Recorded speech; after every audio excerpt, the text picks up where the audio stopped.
Hello dear online students, welcome back to our channel. I hope you all are really doing well. आप लोगों की preparation बहुत अच्छे से चल रही होगी। आज जो हम लोग डिस्कस करने वाले हैं एनवायरमेंटल सुपरवाइजर, जो सीरीज में हम लोगों ने स्टार्ट किया था ईवीएस को, ईवीएस के पार्ट 2 को हम लोग डिस्कस करेंगे। इससे पहले हम लोग ने पार्ट 1 डिस्कस कर लिया था और पार्ट 1 में हम लोगों ने कुछ इंट्रोडक्टरी पार्ट को हमने कवर अप किया था। आज जो है फर्दर इस लेक्चर सीरीज को प्रोसीड करेंगे। तो स्टूडेंट्स, लास्ट टाइम पे मैंने आपको बताया था कि हमारे पास में एनवायरमेंट होता है, एनवायरमेंट। और ये जो एनवायरनमेंट है दो पर्टिकुलर कंपोनेंट से मिलकर बना है। एक होता है आपके पास में बायोटिक कंपोनेंट, बायोटिक कंपोनेंट, और एक होता है आपके पास में एबायोटिक कंपोनेंट।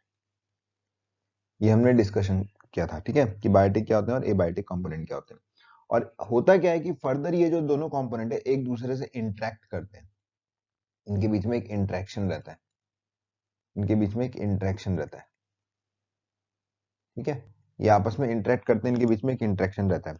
इंटरेक्शन किस तरीके से रहता है कि किस तरीके का इंटरेक्शन के बीच में, इस तरीके का कि फ्लो ऑफ एनर्जी है, जैसे फ्लो ऑफ एनर्जी, बायोटिक और एबायोटिक किस तरीके का इंटरेक्शन, जैसे फ्लो ऑफ एनर्जी हो गया, मैटर हो गया, ठीक है, फ्लो ऑफ एनर्जी, मैटर, इस तरीके के जो भी इंटरेक्शन है वो प्रेजेंट होते हैं। और ये किस फॉर्म में प्रेजेंट होते हैं? ये एक साइक्लिक फॉर्म में प्रेजेंट होते हैं। कौन सी फॉर्म में प्रेजेंट होते हैं? एक साइक्लिक फॉर्म में प्रेजेंट होते हैं। तो यानी इस इंटरेक्शन की जो स्टडी हमें एक साइक्लिक मैनर में करनी है, ठीक है। सो सिंपल हम लोगों को क्या करना है? Study of interaction between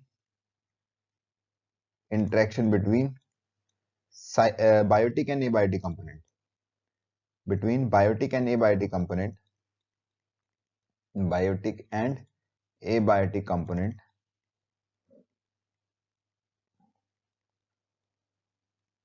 in cyclic manner, in cyclic manner, ठीक है। एक साइक्लिक मैनर में हमने इस इंटरेक्शन की स्टडी करनी है, ओके। और यही जो इंटरेक्शन की जो स्टडी है, इस पूरे फ्लो को जो रहता है हमारे एनवायरनमेंट में एक साइक्लिक प्रोसेस की फॉर्म में रहता है, ठीक है। तो हमें डिफरेंट डिफरेंट साइकिल्स को क्या करना है? यहाँ पे स्टडी करना है, ठीक है। पूरा का प्रोसेस, पूरा का पूरे जितने भी इंटरेक्शन हमारी एनवायरनमेंट में एग्जिस्ट करते हैं, सिंपल सी बात है। और हमें वही जो इंटरेक्शन जो जनरेट हो रहे हैं आपके एक साइक्लिक प्रोसेस की फॉर्म में रहेंगे। और साइक्लिक प्रोसेस में जो हम लोग इन सबको स्टडी करने वाले हैं, ठीक है। तो समझिए इस बात को, ठीक है, ध्यान से समझना। मैंने बोला एनवायरनमेंट जो होता है, लास्ट टाइम में हमने डिस्कस किया था कि बायोटिक और एबायोटिक कंपोनेंट से मिलकर बनता है। और ये बायोटिक एबायोटिक कंपोनेंट आपस में इंटरेक्टेड रहते हैं। और किस तरीके से इंटरेक्टेड रहते हैं? जैसे फ्लो ऑफ एनर्जी या मैटर की फॉर्म में, ठीक है। और ये पूरा जो इंटरेक्शन है एक साइक्लिक फॉर्म में एग्जिस्ट करेगा, ठीक है। तो हम लोगों को करना क्या है? स्टडी ऑफ इंटरेक्शन बिटवीन, हमें स्टडी करनी है interaction between biotic and abiotic components के बीच में, और एक साइक्लिक मैनर में, और ये एग्जिस्ट भी करती है। और इन यही जो है आपके जो एग्जिस्टेंस है उन्हीं की हमें स्टडी करनी है, सीधी सी बात है, ठीक है। आज के लेक्चर में जो हम लोग देखेंगे, तो जैसे आप लोगों ने सुना वाटर साइकिल, कार्बन साइकिल, है ना, डिफरेंट डिफरेंट जो साइकिल्स प्रेजेंट होती है उनके बारे में हम लोगों को डिस्कस करना है। तो सबसे पहले जो हम लोग डिस्कस करते हैं कार्बन साइकिल को। सबसे पहले हम लोग डिस्कस करेंगे कार्बन साइकिल को। सबसे पहले जो हम लोग डिस्कस करने वाले हैं दैट इज कार्बन साइकिल को, ठीक है। तो सिंपल सी बात है कि यहाँ पे आपके पास में क्या होगा? कार्बन होगा। साइकिल को डिस्कस करने से पहले मैं आप लोगों को बता दूं कार्बन की एग्जिस्टेंस, है ना, कार्बन का क्या होता है आपके पास में, एग्जिस्टेंस के बारे में हम लोग जान लेते हैं। तो कार्बन क्या होता है? एक तरीके से एक आपका नॉन मेटल है। It is a non metal element, एक नॉन मेटल एलिमेंट है। और ये दो फॉर्म में एग्जिस्ट करता है, एक तो कंबाइंड स्टेट में, एक तो कंबाइंड फॉर्म में, ठीक है, और एक फ्री स्टेट में, एक फ्री स्टेट में, ठीक है। तो कंबाइंड फॉर्म में तो जैसे आपका किस फॉर्म में रहेगा? CO2 हो गया, कार्बोनेट्स हो गए, है ना, बाइकार्बोनेट्स हो गए, ये सारे के सारे जो इसके, जैसे ग्लूकोज हो गया, है ना, ये आपके किस फॉर्म में एग्जिस्ट है? कंबाइंड फॉर्म में। कंबाइंड फॉर्म का मतलब क्या है? कि कंपाउंड की फॉर्म में। कंबाइंड फॉर्म का मतलब क्या है? कि कंपाउंड जो फॉर्म है उसमें एग्जिस्ट करता है, ठीक है। और फ्री स्टेट्स की बात करें तो फ्री स्टेट में आपको पता होगा किसकी फॉर्म में? जैसे एलोट्रॉप्स की फॉर्म में। फ्री स्टेट की अगर हम लोग बात करें तो किस फॉर्म में एग्जिस्ट करता है? जैसे एलोट्रॉप्स की फॉर्म में। एलोट्रॉप्स आपको पता होने चाहिए कि तीन कौन कौन से होते हैं, ये भी उसमें आपका पूछा जाता है। जैसे डायमंड हो गया, ग्रेफाइट हो गया, और बकमिनिस्टर फ्लोरेंस हो गए, फ्लोरेंस, ओके। तो ये तीनों फॉर्म क्या करती हैं? आपकी एग्जिस्ट करती है किस फॉर्म में? एलोट्रॉपिक फॉर्म में, ओके। सो फर्दर जो हम लोग डिस्कस करेंगे कार्बन साइकिल के बारे में, बट उससे पहले कार्बन की एग्जिस्टेंस के बारे में आपको बताया मैंने। तो you have to remember this, यहाँ से क्वेश्चन आपका बन सकता है, ठीक है। वैसे भी जनरल नॉलेज का क्वेश्चन यहाँ से बन सकता है कि कार्बन कितनी फॉर्म में एग्जिस्ट करता है और एलोट्रॉपिक फॉर्म कौन कौन सी होती है। तो चलिए हम लोग डिस्कस करते हैं आगे चल के। तो चलिए हम लोग डिस्कस करते हैं कि किस तरीके से आपका कार्बन साइकिल प्रेजेंट होता है एनवायरनमेंट में। जैसा कि मैंने आपको बताया कि कार्बन आपका दो फॉर्म में एग्जिस्ट करता है, एक कंबाइंड स्टेट में और एक आपका फ्री स्टेट में। तो हम लोग देखेंगे किस तरीके से आपका कार्बन जो है डिफरेंट डिफरेंट फॉर्म में आपका एग्जिस्ट करता है। तो यूजुअली हमारे पास में अगर ऑर्गेनिक कंपाउंड्स हैं, हमारे पास में कुछ ऑर्गेनिक कंपाउंड्स हैं, हमारे पास में कुछ ऑर्गेनिक कंपाउंड्स हैं, तो ये ऑर्गेनिक कंपाउंड्स क्या है, डिफरेंट डिफरेंट फॉर्म आपके प्रोवाइड करवाते हैं। और जनरली ऑर्गेनिक कंपाउंड जनरेट कैसे होते हैं ये भी हम लोगों को पता हो, तो हमारे प्लास में प्लांट्स होते हैं, वी हैव प्लांट्स, हमारे पास में प्लांट्स है, ठीक है। तो ऑर्गेनिक मींस क्या होता है, वो जो आपके प्लांट्स या किसी पर्टिकुलर लिविंग बीइंग से ऑब्टेन होने वाले कंपाउंड्स को हम लोग क्या बोलते हैं, मतलब ऑर्गेनिक कंपाउंड्स बोलते हैं। तो कहीं ना कहीं ये जो ऑर्गेनिक कंपाउंड्स है कहीं ना कहीं किससे एसोसिएटेड है, एनिमल्स कह लीजिए या ह्यूमन बींग्स कह लीजिए या लिविंग बींग्स कह लीजिए, उनसे आपके एसोसिएटेड है। तो ऑर्गेनिक कंपाउंड आपके एनिमल से एसोसिएटेड है, प्लांट्स, और ये ऑब्टेन कहाँ से हो सकते हैं, आपके प्लांट से ऑब्टेन हो सकते हैं, ठीक है। और यही ऑर्गेनिक कंपाउंड्स जो है आपके किसमें फर्दर, जैसे सिंपल सा एक एग्जांपल मैं आपको दे देता हूँ, C6H12O6, it is an organic compound, simple सा एग्जांपल, ठीक है। तो ये प्लांट से भी ऑब्टेन होता है आपका ग्लूकोज, और एनिमल्स में भी प्रेजेंट होते हैं। देन क्या होता है कि ये ऑर्गेनिक कंपाउंड्स का अगर हम लोग यूटिलाइजेशन करते हैं, यूटिलाइजेशन मतलब इनको यूज करते हैं, तो हमारे पास में क्या होता है, हमारे पास में CO2 ऑब्टेन होती है, CO2 ऑब्टेन इसमें एटमोस्फेयर में। CO2 कहां पे ऑब्टेन होगी आपके पास में, CO2 ऑब्टेन होगी आपकी एटमोस्फेयर में, जैसे कि CO2 ऑब्टेन होगी आपकी एटमोस्फेयर में, सिंपल सा। साथ ही साथ प्लांट्स भी क्या करता है आपका, प्लांट्स भी डिकम्पोज हो रहा है और टूट रहे हैं, बन रहे हैं, ये भी क्या जनरेट कर सकते हैं, आपके CO2 ऑब्टेन करते हैं। तो कहीं ना कहीं आपके पास में जो CO2 ऑब्टेन होने के तरीके हैं वो क्या है आपके पास में, वो आपके या एनिमल से, या ऑर्गेनिक कंपाउंड जो आपके पास एनिमल्स में या प्लांट से जो ऑब्टेन हो रहा है ऑर्गेनिक कंपाउंड्स, या डायरेक्ट प्लांट से आपका क्या कर सकते हो, आप CO2 ऑब्टेन कर सकते हो, ठीक है। और ये पूरा प्रोसेस क्या क्या है, यहाँ पे ये जो ऑब्टेन होता है ये होता है with the help of respiration, है ना। रेस्पिरेशन, ग्लूकोज का डिकम्पोजिशन होना O2 की प्रेजेंस में, इट इज रेस्पिरेशन। और अगर प्लांट्स आपके क्या हो रहे हैं, डिकम्पोज हो रहे हैं, डिकम्पोजिशन, तो भी क्या कर रहे हैं आपके CO2 ऑब्टेन कर रहे हैं, साथ ही साथ और जो एनिमल्स हैं ये भी डिकम्पोज होते हैं, तो क्या करते हैं आपके ऑर्गेनिक कंपाउंड्स को जनरेट करते हैं, ठीक है। तो there are various method by which CO2 can obtain in, CO2 is the primary substrate कह सकते हो आप लोग, जिससे आपका फर्दर कार्बन आपका फॉर्म करता है, ठीक है। तो इस चीज को आप लोग ध्यान में रखिएगा। तो CO2 ऑब्टेन होने के दो तरीके हैं। नाउ अपार्ट फ्रॉम दैट, जो डेड एनिमल्स हैं या जो लिविंग बींग्स हैं, उनसे आपके फॉसिल्स भी ऑब्टेन होते हैं ना। फॉसिल्स क्या होते हैं, जो डेड रिमेन्स हो जाते हैं एनिमल्स के या प्लांट्स के, उनसे हम क्या जनरेट करते हैं, फॉसिल्स। जो जैसे कुछ कुछ हमारे पास में कह सकते हो आप लोग, पेट्रोलियम हो गया, पेट्रोलियम आप ऑब्टेन करते हो, है ना। पेट्रोलियम ऑब्टेन कर सकते हो। साथ ही साथ आप कार्बन की फॉर्म होती है कोक, है ना, कोक, दैट इज योर कोल, है ना। तो कोल भी आप क्या कर सकते हो, यहाँ से ऑब्टेन कर सकते हो। पेट्रोलियम तो आप ऑब्टेन कर ही रहे हो। तो बेसिकली ये जो डेड रिमेन्स है आपके पेट्रोलियम ऑब्टेन करेंगे, ठीक है। ये चीज है आपके पास में। नाउ कुछ ऑर्गेनिक कंपाउंड्स हम क्या ऑब्टेन कर सकते हैं, कुछ ऑर्गेनिक कंपाउंड्स हम लोग कुछ इनऑर्गेनिक कार्बोनेट्स, है ना, इनऑर्गेनिक कार्बोनेट्स ऑब्टेन करते हैं, inorganic carbonates, inorganic carbonates obtain करते हैं, ठीक है। इस चीज को भी आप लोग ध्यान में रखिएगा। प्लांट से आप लोग और भी लिख लेते हैं, प्लांट से क्या क्या ऑब्टेन होता है, प्लांट्स के डेड रिमेन्स से आपके पास में, एनिमल्स के डेड मतलब फॉसिल्स आपके जनरेट होते हैं। फॉसिल्स में आपके सारे वो आ जाते हैं कंपोनेंट, जैसे पेट्रोलियम हो गया, कोल हो गया, ये सारे के सारे क्या कर सकते हो आप लोग, ऑब्टेन कर सकते हो, ठीक है। अपार्ट फ्रॉम दैट गाइस, कि जो CO2 में कार्बोनेट्स की फॉर्म है, कार्बोनेट्स की फॉर्म कैसे आपकी जनरेट होती है, तो सिंपल से हमारी बॉडी में भी अगर CO2 डिसॉल्व होती है जिंक कार्बोनिक एनहाइड्रेस की प्रेजेंस में, है ना। सिंपल सी रिएक्शन है, याद रखिएगा, बहुत इंपॉर्टेंट रिएक्शन है। मैंने न्यूट्रिशन चैप्टर जो स्टार्ट किया वहां पे भी बताऊंगा। CO2 जो है वाटर में जब डिसॉल्व करता है तो कार्बोनेट्स बनाता है, H2CO3, और किसकी प्रेजेंस में बनाता है, zinc carbonic anhydrase, zinc carbonic anhydrase की प्रेजेंस में बनाता है। तो याद रखिएगा, काफी इंपॉर्टेंट एंजाइम है आपका जिंक कार्बोनिक एनहाइड्रेज। ठीक है, तो यहां से क्या ऑब्टेन होते हैं आपके कार्बोनेट्स। कार्बोनेट्स याद रखिएगा इस चीज को, बहुत इंपॉर्टेंट है, काफी इंपॉर्टेंट है कार्बोनेट्स। और कार्बोनेट्स किस फॉर्म में भी पाया जाता है, इसका यूटिलाइजेशन किस फॉर्म में, लाइमस्टोन्स है ना, लाइमस्टोन्स, चूना मिट्टी, चूना पत्थर जो होते हैं आपके पास में, लाइमस्टोन्स की फॉर्म में पाया जाता है। इस चीज को भी आप लोग ध्यान में रखिएगा। तो CO2 ऑब्टेन्ड हुआ कार्बोनेट्स की फॉर्म में, और किसमें करंट हुआ आपका लाइमस्टोन्स की प्रेजेंस में। हमारे पास प्लांट्स हैं, और प्लांट्स के आपके पास में CO2 का यूटिलाइजेशन भी करते हैं, है ना, ये भी बता दूं मैं आप लोगों को। CO2 की प्रेजेंस में आपका फोटोसिंथेसिस प्रोसेस होता है। तो एक पूरा साइक्लिक फॉर्म में आपका पूरा का पूरा प्रोसेस चल रहा है। ठीक है, तो CO2 आपने ऑब्टेन किया, कैसे ऑब्टेन किया, ऑर्गेनिक कंपाउंड से या प्लांट से ऑब्टेन किया, डिकम्पोजिशन के थ्रू।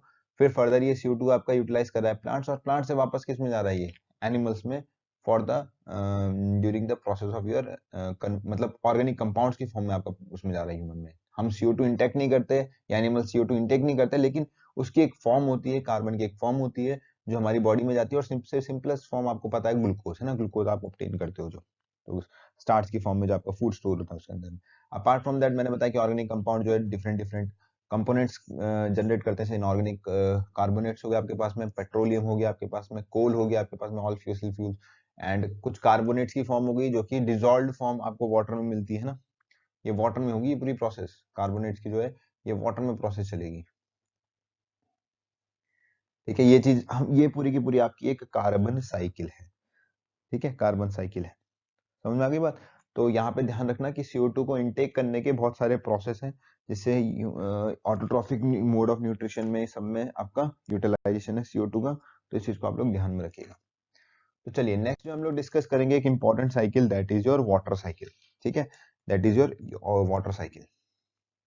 तो हेडिंग डाल दीजिए वाटर साइकिल के बारे में, वाटर साइकिल। तो वाटर साइकिल में सबसे इंपॉर्टेंट रोल प्ले जो करने वाला कंपोनेंट है दैट इज सोलर रेडिएशन। तो हेडिंग डाल दीजिए आप लोग सोलर रेडिएशन, हेडिंग मतलब लिख लीजिए point, solar radiation, solar radiation plays an vital role या important role, plays an important role, important role, important role in water cycle. Water cycle में इसका बहुत ही इंपॉर्टेंट रोल है, किसका, रेडिएशन। ठीक है, सोलर रेडिएशन वाटर को क्या करता है, इवेपोरेट कराने में मदद करता है। ठीक है, करेगा क्या solar radiation, it helps in evaporation of water, it helps in evaporation of water, evaporation of water, water के इवेपोरेशन में इसका एक इंपॉर्टेंट रोल है। ठीक है, इस चीज को आप लोग ध्यान रखिएगा, समझ गए। और इसी से रिलेटेड मैं एक क्वेश्चन आपको बता देता हूँ, ह्यूमिडिटी है ना, ह्यूमिडिटी के बारे में बता देता हूँ। हम बोलते हैं ह्यूमिडिटी बढ़ रही है, ह्यूमिडिटी कम हो रही है, ह्यूमिडिटी के बारे में आपको बता देता हूँ है। तो ह्यूमिडिटी को मेजर करने का एक इंस्ट्रूमेंट होता है जिसको बोलते हैं हम लोग हाइग्रोमीटर। ठीक है, तो हाइग्रोमीटर से हम इसको, ये क्वेश्चन पूछा गया क्योंकि, है ना, hygrometer is used to measure humidity, humidity को मेजर करने के लिए यूज किया जाता है। और इसको हम दूसरा नाम भी बोलते हैं, देखते दैट इज साइक्रोमीटर। ठीक है, एक और नाम बोलते हैं हम इसको साइक्रोमीटर, इसको एक और नाम बोलते हैं हम लोग, that is psychrometer. Hygrometer and psychrometer, these are important terms. ठीक है, ये दोनों आप लोग याद रखिएगा। ठीक है, तो अब देखते हैं कि किस तरीके से आपका वाटर साइकिल आपका यूटिलाइज होता है। तो हम बचपन से पढ़ते आ रहे हैं वाटर साइकिल के बारे में, सबको पता ही होता है कि किस तरीके से हमारे पास में एक क्या होगा, वाटर सोर्स होगा सिंपल सा, उसमें इवेपोरेशन होगा वाटर का, है ना। तो ऐसे ले लेते हैं हम लोग, वाटर सोर्सेज होंगे हमारे पास में different different, there is water sources.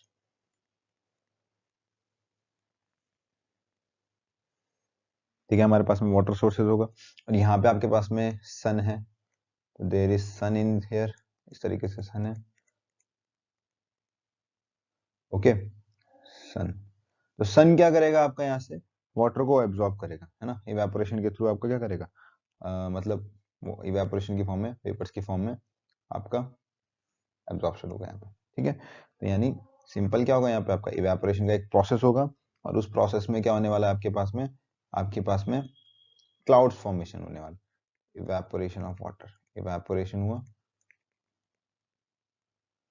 Evaporation हुआ, और इवेपोरेशन से क्या बनने वाले हैं आपके पास में क्लाउड्स बनने वाले हैं, ठीक है। इवेपोरेशन की वजह से यहाँ पे आपके पास में क्लाउड्स बनने वाले हैं, दीज आर क्लाउड्स। तो सन था, सन ने इवेपोरेशन में हेल्प की, इससे क्या बने आपके पास में क्लाउड्स हुआ। अब सिंपल सिर्फ वाटर सोर्सेज से ही आपका वो नहीं होगा, क्या बोलते हैं मतलब इवेपोरेशन होगा। जो प्लांट्स होते हैं, प्लांट्स में भी आपने सुना होगा ट्रांसपिरेशन प्रोसेस, ये सारे प्रोसेस जो आपके पास में आपने सुन रखा होगा कि जो प्लांट्स होते हैं, प्लांट्स में हम लोग देखेंगे बॉटनी में कि किस तरीके से जो प्लांट्स होंगे आपके पास में, तो प्लांट्स में भी क्या होता है आपके पास में, वहां पे आपके पास में डिफरेंट डिफरेंट प्रोसेस होते हैं। प्लांट्स प्लांट्स में आपके पास में डिफरेंट डिफरेंट प्रोसेस होते हैं, वहां से भी आपका वाटर का इवेपोरेशन होता है ना, ट्रांसपिरेशन हो गया जैसे वन ऑफ द प्रोसेस। यहाँ से भी क्या हो सकता है आपका इवेपोरेशन हो सकता है, ठीक है, ये चीज है। और क्लाउड में आपके पास में क्लाउड का फॉर्मेशन जब होता है ना, इससे क्या होता है आपके पास में, जो अर्थ है, अर्थ में किस फॉर्म में वाटर आएगा वापस, रेन की फॉर्म में, दिस इज रेन, रेन की फॉर्म में आपका वाटर जनरेट होता है, ठीक है। और फर्दर बहुत सारा कंडेंस जो हिली एरियाज है, हिली जैसे जैसे टेम्परेचर, और ये पूरा का पूरा ऊपर का टेम्परेचर तो लो है, अगर टेम्परेचर बहुत ज्यादा है, बहुत कम है, ठीक है, वेरी वेरी लो टेम्परेचर है ना, अगर टेम्परेचर क्या आपका very low temperature, very low temperature, अगर टेम्परेचर आपका बहुत कम है, तो वहां पे आपके पास में कंडेंस्ड वाटर, पानी बहुत जम जाता है, और बादल फटने का जो प्रोसेस आपने पता होगा एटमॉस्फेरिक प्रेशर डिफरेंस में, हमने सुना है कहीं कि उत्तराखंड में किस तरीके से कंडेंस्ड वाटर, उत्तराखंड में इतने सारे बादल फटने के केसेस आते रहते हैं डे बाई डे, तो कंडेंस्ड वाटर की फॉर्म में जो है यहाँ पे जमा हो जाएगा।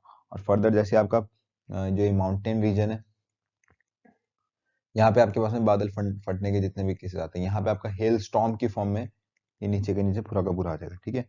तो हेल स्टोन जो रेन होती है, ये जो आप बोलते हो ओला ओला ओला ओला पड़ना है ना, hello stone water, hello stone water की फॉर्म में आ जाएगा, ठीक है, हिल एरियाज में होता है। और फर्दर जो आपका ये पानी जो है आपका, जो ये जितना भी आपका पानी नीचे आए वाटर रिसोर्सेज में वापस से चला जाएगा, तो एक पूरा का पूरा साइक्लिक मैनर है, कुछ ग्राउंड ग्राउंड वाटर की फॉर्म में चला जाएगा। तो सिंपल सा प्रोसेस आपका एक वाटर साइकिल के अंदर में, this is your simple water cycle, जिसके अंदर में हम लोग देखते हैं कि किस तरीके से जो एटमोसफेयर और इसके बीच में आपका एक तरीके से पूरा का पूरा मूवमेंट होता है वाटर, ठीक है, ये चीज है। नाउ मैं आप लोगों को एक प्रोसेस बताने वाला हूं, that is imbibition from soil, imbibition from soil,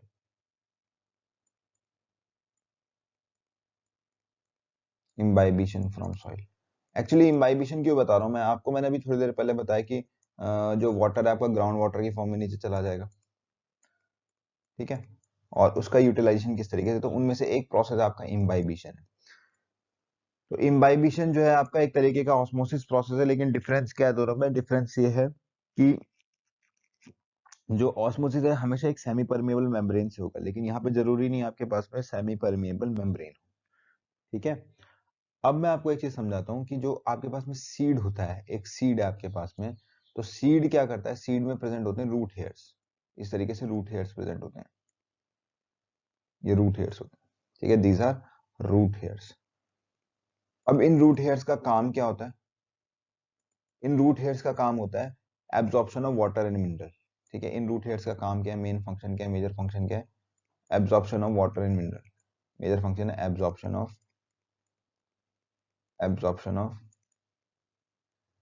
water and minerals, यानी वाटर मिनरल्स को क्या करेंगे, एब्जॉर्ब करेंगे, और ये क्या शो करेंगे आपका, ग्रो करेंगे, ठीक है। और ये जो एब्जॉर्प्शन होता है आपके पास में, ये जनरली किसकी वजह से होता है, ये आपके पास में ये प्रोसेस ही आपका पूरा का पूरा कौन सा है, इम्बाइबिशन है, ठीक है, रूट हेयर्स का एब्जॉर्प्शन करना। अब ये एब्जॉर्प्शन होगा कहाँ से आपके पास में, मतलब उससे सॉइल से होने वाला है, जो आप लोगों के पास वाटर है, ठीक है। तो जनरली क्या आपके पास में एक सॉइल वाटर है, वाटर इन सॉइल, लिख लो आप लोग यहाँ पे वाटर जो प्रेजेंट है आपका सॉइल में, यानी water in soil, water in soil, water in soil, ठीक है। तो ये चीज है। Now with the help of imbibition, यहाँ पे एक प्रोसेस होगा इम्बाइबिशन,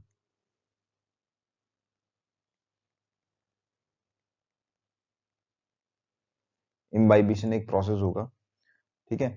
उसमें क्या होने वाला है आपके पास में जो रूट हेयर है, ये आपका इस तरीके से मान लो रूट हेयर है, यहाँ पे आपके पास में एक root hair, this is root hair. ये रूट हेयर क्या करेगा, आपका वाटर को एब्जॉर्ब करेगा, ठीक है। और किसकी मदद से, यहाँ पे वैक्यूल्स होते हैं, डिफरेंट डिफरेंट वैक्यूल्स होते हैं जो हेल्प करेंगे किसमें आपका, ये हेल्प करेंगे आपका एब्जॉर्प्शन में। तो यूजुअली हो क्या रहा है आपके पास में, वाटर जो है आपके पास में जो मतलब यहाँ पे जो सॉइल है, सॉइल में आपके पास में कंसंट्रेशन बहुत ज्यादा है, ठीक है। यहाँ पे आपके पास में कंसंट्रेशन बहुत ज्यादा है, तो जो हाई कंसंट्रेशन से इसकी तरफ जा रहा है, ये मूवमेंट आपका किसके थ्रू हो रहा है, आपका इम्बाइबिशन के थ्रू। ओके। नाउ कई बार ऐसा होता है कि कुछ ऐसे सीड्स होते हैं वो ग्रो नहीं कर पाते, ठीक है। Many seedlings do not grow, many seedlings, ये प्रोसेस याद रखना आपका कि एब्जॉर्प्शन किससे होता है, इम्बाइबिशन से। Many seedlings do not grow, कुछ सीडलिंग्स आपके ग्रो नहीं कर पाते, और रीजन क्या होता है, रीजन क्या होता है कि उनके रूट हेयर्स हैं, मतलब उनके पास रूट हेयर्स प्रेजेंट नहीं है। और यूजुअली क्या होता है, ये कब होता है आपका, there are various processes transplantation में, जब हम इनको ग्रो करवा रहे होते हैं या फर्दर एनवायरमेंटिक फैक्टर्स है, उनकी वजह से इनकी जो रूट हेयर्स हैं वो चले जाते हैं, या रूट हेयर्स इनमें खत्म हो जाते हैं, जिसकी वजह से आपका ग्रो नहीं कर पाते सीडलिंग। तो सीडलिंग ग्रो क्यों नहीं कर पाते, due to absence of, due to absence of root hairs, root hairs की एब्सेंस होने की वजह से, ठीक है। जैसे, और ये एब्सेंस होने का वन ऑफ द रीजन क्या है, ये खत्म होने का रीजन क्या है, transplantation, transplantation, one of the reason, transplantation is the reason, one of the reason due to which root hairs can erupted from there। Okay, समझ में आप लोगों को। तो और मैं अगर रूट हेयर्स के बारे में बताऊं, कई बार एक बार क्वेश्चन भी पूछा गया कि अगर रूट हेयर्स के बारे में आप लोग को बता दो, तो रूट हेयर्स की कंपोजिशन की अगर मैं बात करूं, तो वैसे बॉटनी में मैं ज्यादा डिटेल में करूंगा, लेकिन ईवीएस के कुछ एक एग्जाम में मैंने देखा है कि यहाँ से क्वेश्चन बने हैं। तो रूट हेयर जनरली किसका बना होता है, कंपोजिशन की बात करें अगर हम लोग, किससे बन के मिलके बनता है, तो अगर हम लोग कंपोजिशन की बात करें तो it is mainly made up of cellulose, हो गया आपका सेलुलोज, नॉर्मल पैक्टीन, पैक्टीन से मिलके बनता है ना, सेलुलोज हो गया, नॉर्मल पैक्टीन हो गया, ठीक है। तो ये सारे के सारे जो इसके लिए क्या बोलते हैं, which is use for the मतलब growth of plant, which is very helpful for the growth of plant, root hairs. Apart from that, सही कई बार हम लोग कुछ फर्टिलाइजर्स या मैन्योर्स का यूज भी करते हैं, ताकि क्या कर सके, सॉइल में एब्जॉर्प्शन जो प्रॉपर्टी है प्लांट की वो बढ़ सके, ठीक है। तो ये भी आप लिख सकते हो, समटाइम्स ये ऐसे लिख सकते हो, another another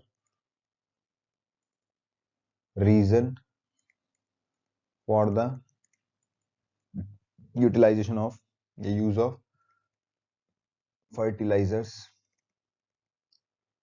fertilizers is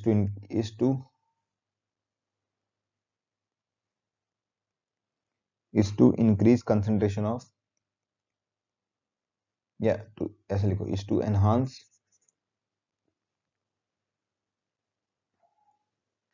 property of plant to absorb water। वो एक्चुअली सॉइल में भी आपका नम्रता बनी रहती है ना, ह्यूमिडिटी बनी रहती है, एक तरीके से मॉइस्चरनेस रहती है उसके अंदर में। इससे भी क्या होता है आपके पास में, आपका वाटर जो है एब्जॉर्प्शन करना, एब्जॉर्ब करना इजी हो जाता है रूट हेड्स के लिए, ठीक है। तो स्टूडेंट्स, आज के लेक्चर में मैंने वाटर साइकिल्स के बारे में डिस्कस किया, थोड़ा बहुत रूट हेड्स के बारे में आपको बताया। नेक्स्ट जो हम लोग डिस्कस करेंगे एक बहुत important topic, that is atmosphere. And apart from that, जो कॉन्फ्रेंसेस हुई थी डिफरेंट डिफरेंट एजेंडा 21 जिनके बारे में मैंने आपको बताया था, उनके इंपॉर्टेंट सिनेरियोज के बारे में, कौन क्या हुआ था, क्या एजेंडा था, ठीक है। ये सारी चीजें हम लोग डिस्कस करेंगे। तब तक के लिए आप लोग चैनल पे बने रहिए, ठीक है, और लेक्चर्स को देखिए, and stay blessed, stay healthy, and all the best.